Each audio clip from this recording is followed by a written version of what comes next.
hooyo, hooyo, hooyo, hooyo, hooyo, hooyo, hooyo waan ku jeclahay, hooyo waan ku tabay in badan, hooyo waan ku xiisay, hooyo marnaba la'aanta ma noolaan karo, ma dareemi kartaa hooyo intaan ku xiisay,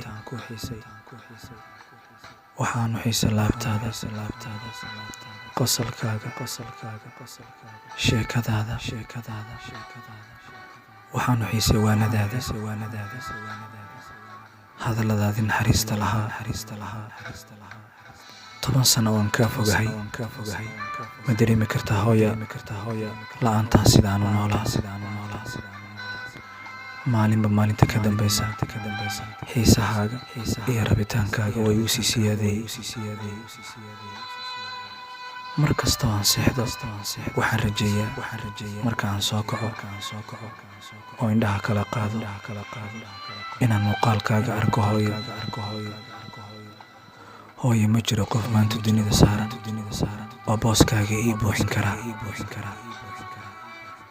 waan ogahay xiisahaan kuu qabo mid ka daran inaad ii hayso. waan ogahay qalbigaaga inaanan marnaba ka bixin. waan ogahay niyadaada hooyo inaan ku jiro. kala fogaashaheenna hooyo waxa uu sameeyey noloshayda oo dhan. markaasaan qof walba oo hooyada la joogo markaan arko waxaan dareemaa murug. waana iska ilmeeyaa mar kasta.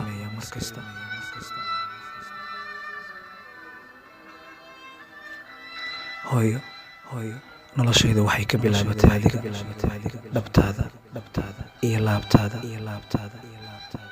waxaana rajaynayaa hooyo inay ku dhammaato adiga dhankaaga. waan ku jeclahay hooyo abaalkaada ma gudi karo. jacaylkaaga hooyo kama maarmo. aragtidaada hooyo kama daalo. caraftaada hooyo kama xiiso.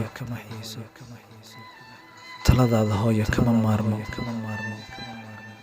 mahadsanid hooyo wax walbo oo dunidan ku saabsan oo aad i siisay. waan ku jeclahay hooyo. haa waa xaqiiq waan ku jeclahay hooyo.